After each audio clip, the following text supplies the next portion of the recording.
देखिए, वो जो कहना चाहते हैं वो कह सकते हैं। मैं तो पहले ही कह चुका हूँ कि सबसे ज़्यादा अगर हमारे पूर्व रियासतों के लोग अगर किसी पार्टी के अंदर है, ऑन रिकॉर्ड है, पटियाला के महाराजा कौन सी पार्टी में है?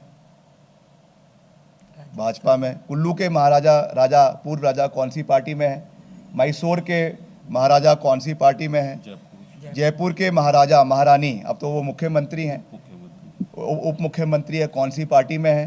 भारतीय जनता पार्टी में। ग्वालियर के महाराजा सिंधिया साहब कौन सी पार्टी में है? भाजपा में। तो ये क्या बातें कर रहे हैं जिसका कोई औचित्य नहीं है, जिसका कोई तूल नहीं है। पर ये ज़रूर है कि शहजादे जो है वो हिमाचल में नहीं होते। हम राजपूत हैं और हम हिंदू हैं।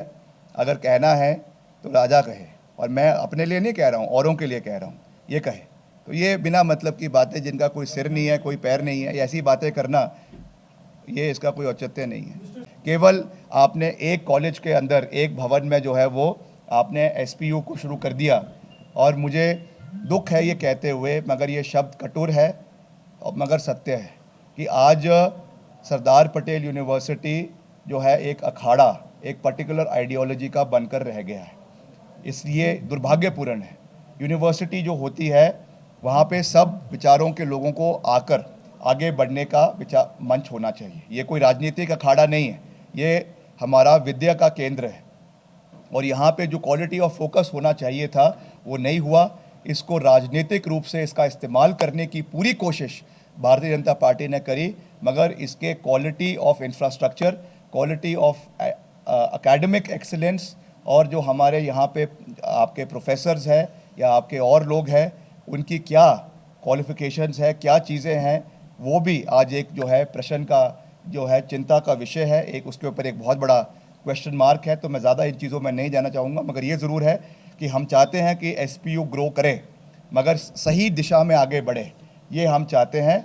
उसके लिए हम बिल्कुल इसका समर्थन करेंगे, मगर इसका राजनीतिक इस्तेमाल जो करने की कोशिश कुछ लोग कर रहे हैं, ये बहुत दुर्भाग्यपूर्ण है। बतौर सांसद ये मेरी जिम्मेवारी रहेगी कि मंडी संसदीय क्षेत्र के अंदर आने वाले समय में, चाहे वो सांसद निधि से हो, चाहे सरकार की निधि से हो, चाहे हमारे वॉलंटियर्स की निधि से हो, जिस दिन हम सांसद बनेंगे उसके बाद एक भी आपको आवारा पशु जो है वो सड़कों के ऊपर दिखाई नहीं देगी। ये मेरा वादा है कि जहाँ जहाँ पर भी हमको गौ सदन बनाने की आवश्यकता होगी, हम नए गौ सदन का निर्माण करवाएंगे।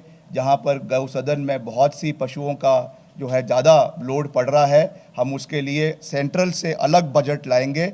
मगर आवारा पशु, मुझे दुख होता है ये देखते हुए, जब भी हम अलग अलग इलाकों में जाते हैं, कभी अभी हमने पीछे कई रातों का दौरा किया, कई इलाकों में रात को हमने सड़क मार्ग से दौरा किया।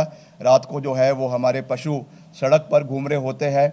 एक दिन मैं टनल से आ रहा था आपकी टकोली में, और रात को टनल के अंदर जो है पशु ही पशु थे। तो ये एक सनातनी होने के नाते, एक हिंदू होने के नाते, ये हमारा दायित्व बनता है कि हम अपनी गौ माता का रक्षा करें और रक्षा के साथ साथ उनकी सेवा करें।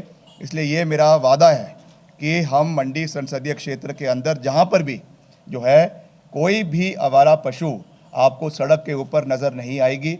इसके लिए चाहे हमको एनजीओ के माध्यम से काम करना पड़े, चाहे प्रदेश सरकार का उसमें हस्तक्षेप करना पड़े। हालांकि मुख्यमंत्री जी इसके लिए पहले ही बहुत संवेदनशील है, उन्होंने पहले ही एक सेस जो है वो हमारे इसके लिए लगाया हुआ है। मगर फिर भी क्योंकि कई जगहों पे स्ट्रेन बहुत ज़्यादा पड़ जाता है, चारे की कमी रहती है, जो आपका उसमें तुरंग क्या वो दिया जाता है, उनको जो फीड दी जाती है उसकी कमी पड़ जाती है।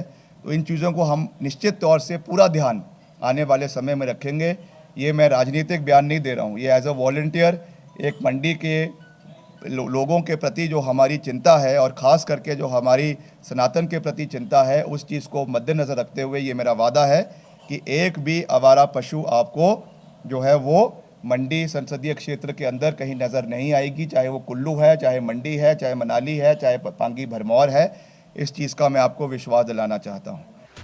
एग्जिट पोल 2024 1 जून शाम 6 बजे से, लोकसभा चुनाव के नतीजे 4 जून सुबह 7 बजे से।